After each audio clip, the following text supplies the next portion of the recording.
The Job Growth and Energy Affordability and Policy and Finance Committee will come to order. We don't currently have a quorum yet, so we're going to hold off on the approval of the minutes. Once we do get a quorum, we'll get that taken care of. Members, the first bill before us right now is Representative David's House File 658. The chair will move House File 658 to be laid over to a possible inclusion in a possible future bill. Representative Davids, to your bill.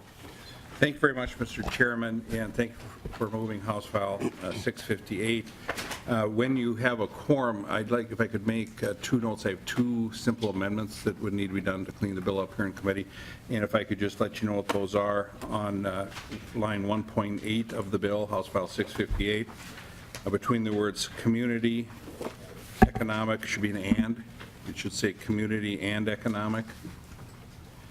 And on line 1.9, Mr. Chairman, development associates, not association. And you'll see in the House Research Summary it says association, but it should be associates, ASSOCIATES instead of association. Representative Davids, currently we do now have a quorum. We'll get to that here in a second. We're going to approve the minutes.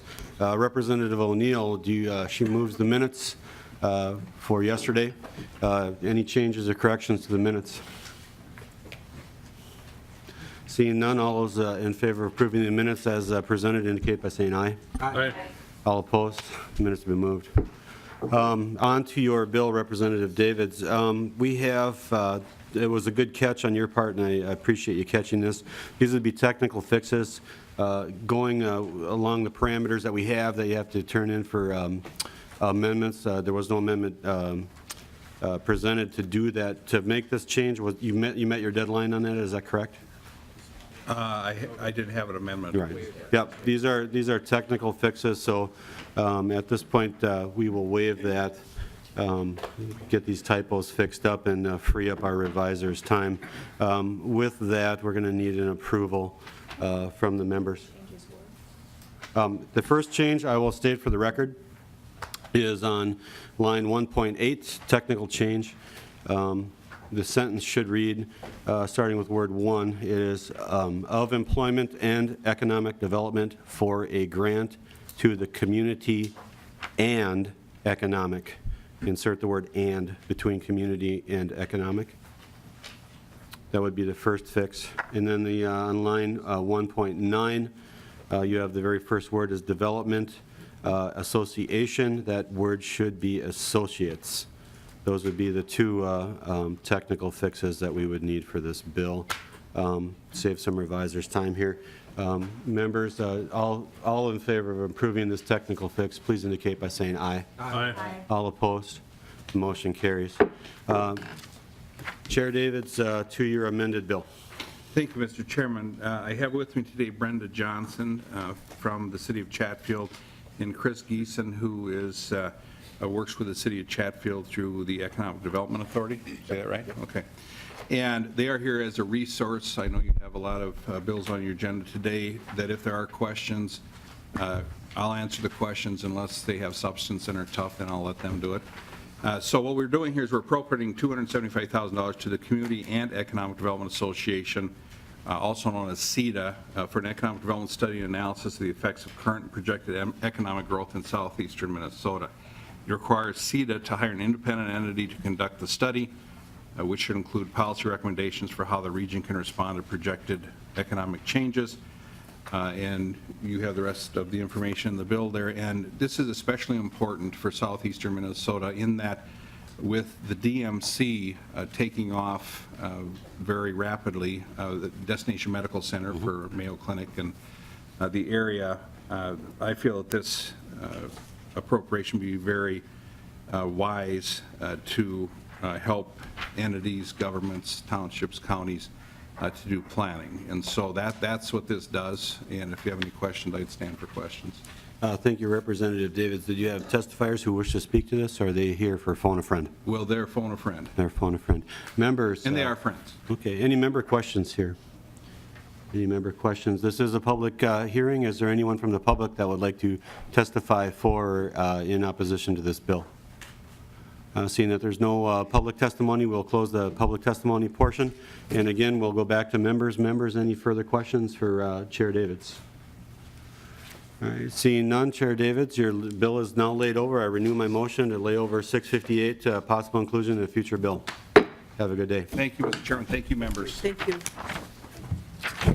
All right, members, next we have Representative Loonan. He was. You know what? We'll squeeze in Representative Sundin. You ready to go, Mike? Sure. All right, Representative Sundin. I had some testifiers, but here they go. Good. They're really shy.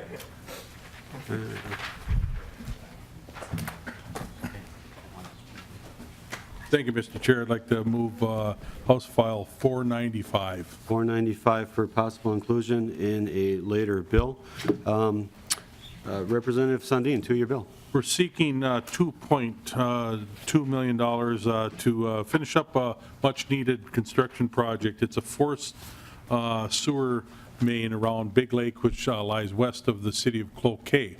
And that would include a main line from around that lake into the city of Cloquet and connect into the Western Lake Superior Sanitary District. And I believe it triggers about $15 million worth of construction activity. So it's a good economic component for the community. It's an environmentally responsible way of dealing with the pollution around that lake. And we've got several partners. We've got the Department of Agriculture. We've got tribal entities, and the city of Cloquet is amicable to the connection. So we're in pretty good shape.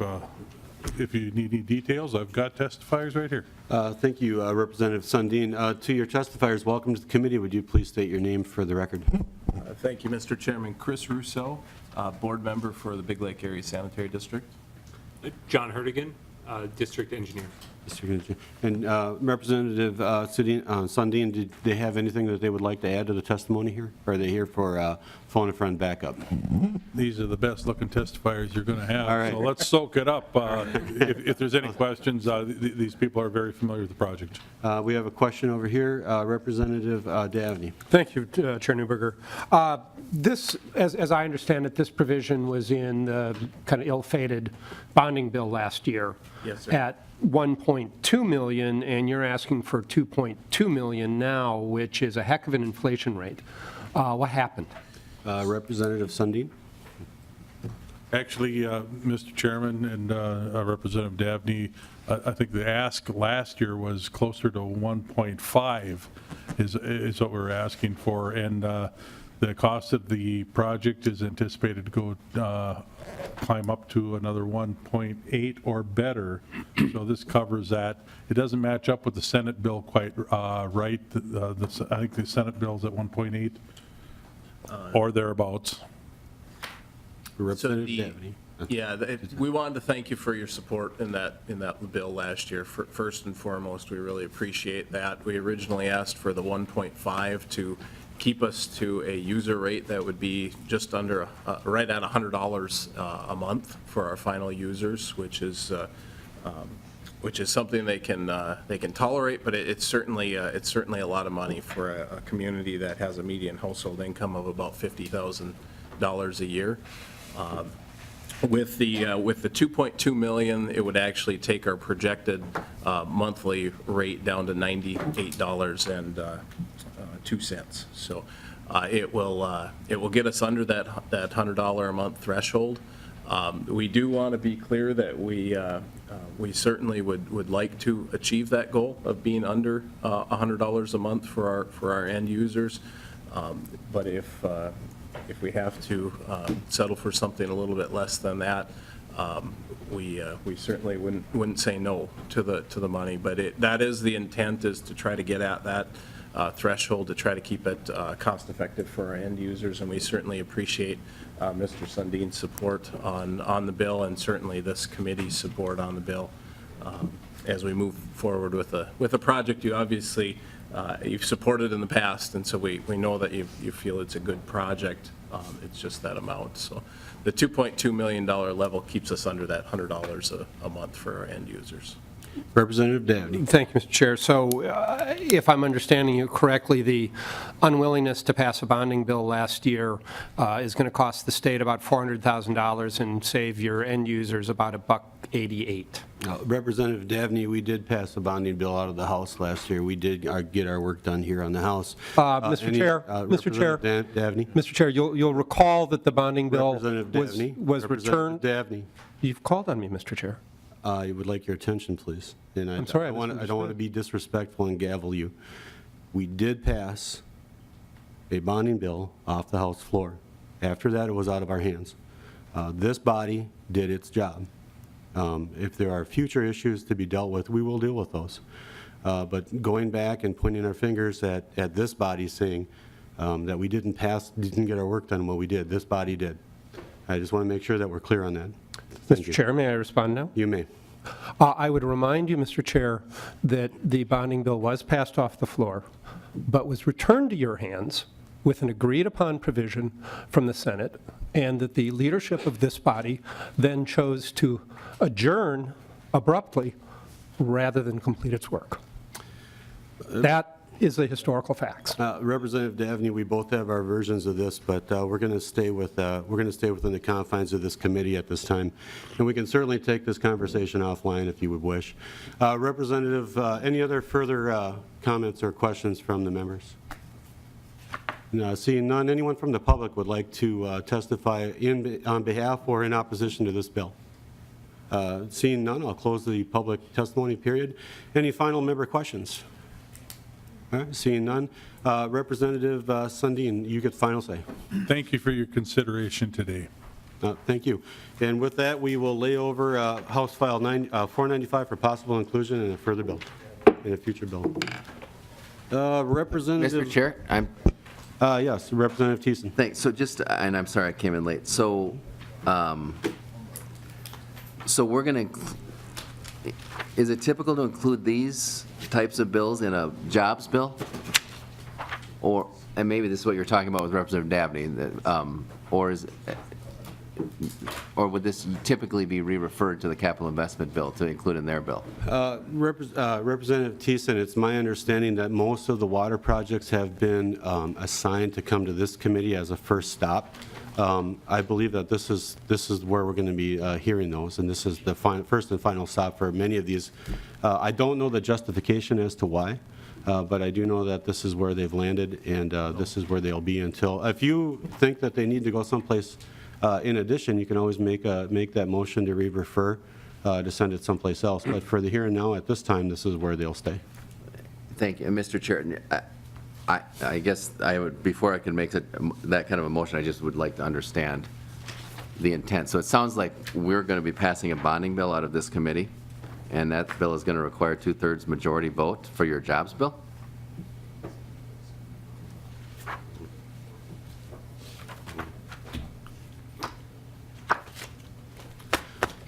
Thank you. Upon getting some counsel here, we can choose to lay these over, and we can refer them later to the to capital improvement for bonding. We have that option, and it's my understanding that's the most likely route that we're going to take. Okay. So, Thank you. Yeah, thank you. Representative Loonan. Welcome to the committee. Thank you, Mr. Chairman, and thank you for hearing my bill. 2/3. And right now, Representative Loonan, we're going to need, I will have, the chair moves House File 909 for possible inclusion in a later bill. Mr. Chairman, I have an amendment. Representative Loonan, to your amendment. Okay, thank you. The A17 amendment, what it does is it strikes the section and inserts the term sections and reinstates the stricken language that has to do with 65B.84. It was, when we put the bill together, putting that in there, what it did is it reallocated the money that we're looking to take out of the general fund back to what it was originally gathered for. I just didn't give them the ability to use it. This correction will do that. Seeing with your amendment Little thing, for us it's a here, thing. all those in favor of adopting the A17 amendment indicate by saying aye. Aye. All those opposed, the motion carries. Representative Loonan, to your bill. Thank you, members. And what this bill does is, on all of you, your auto policy, where you have full coverage, there is a fee every 6 months for 50 cents. And what that is marked for is auto theft prevention, which since the advent of smartphones and GPS has become kind of an antiquated problem. They can find out where your car is at. In past administrations, in an attempt to balance the budget when we had deficits, that auto theft fund was, they reallocated $1.3 million out of that fund on a regular basis into the general fund. And what this bill does is seeks to take that money and put it back to what it was originally intended for, but the problem is different now. The insurance fraud has taken on a whole different face now. We see it in no fault, in work comp, in tort. It's all over. And what we're trying to do is get the Commerce Department the resources to chase down these bad guys and put them away.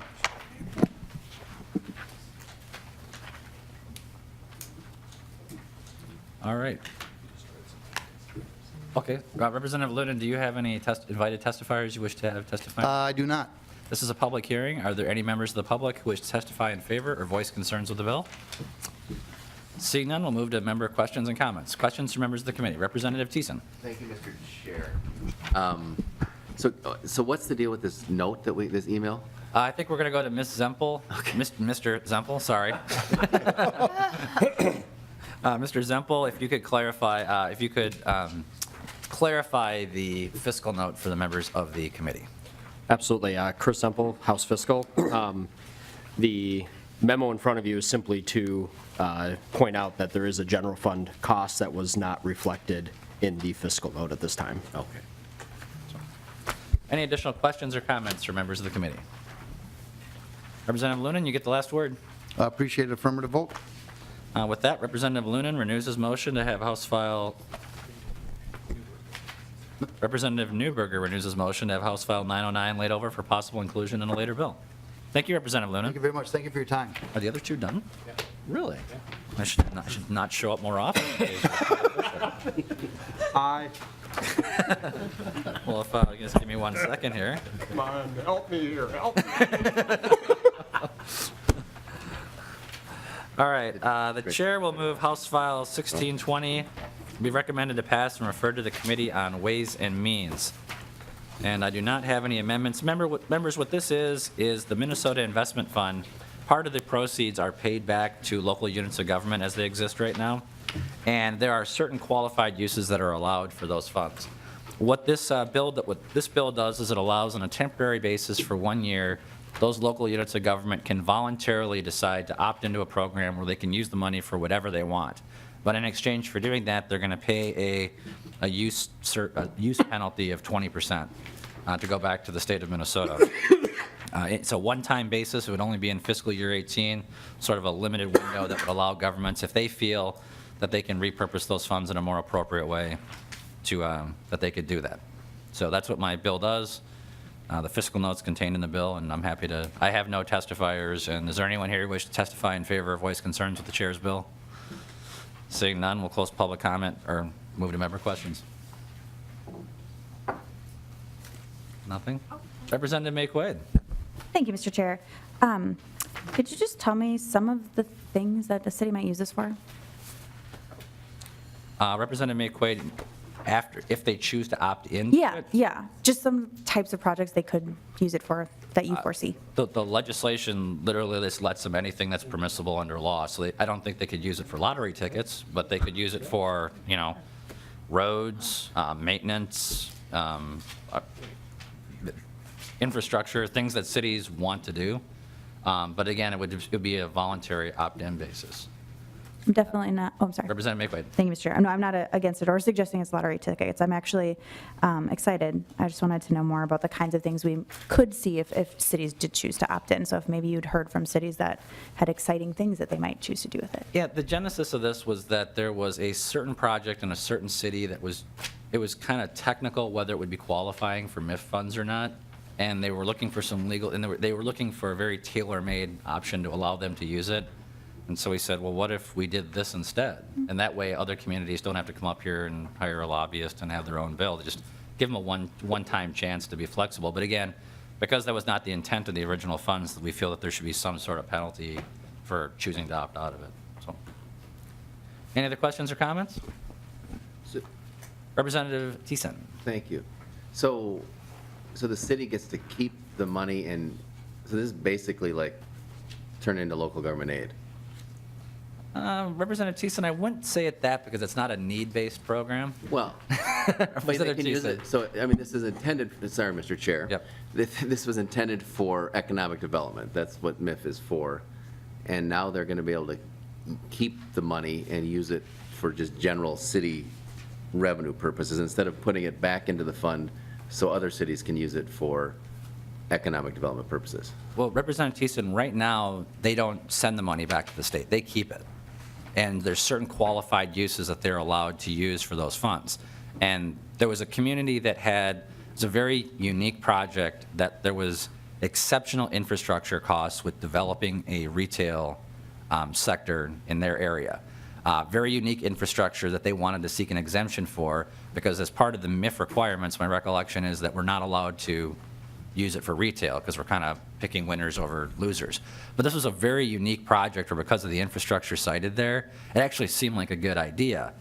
But again, just walking through it and thinking about it, we thought this would be a better way to do it, to say, okay, rather than, you get an exception to MIF, you get an exception to MIF, we kind of give them a more flexibility. I am certainly open as this bill goes through the process to maybe tighten it up or putting it more of a focus, but the purpose of it was just to kind of prevent people from having to come up here and ask for their individual exceptions. But I'm open. So Representative Thiessen. No, thank you, Mr. Chair. And that's fine. We can talk about this more offline. So this is going to Ways and Means though, so it's going to go run on its own to the floor? Well, I think this is vehicle-ish. Okay. So.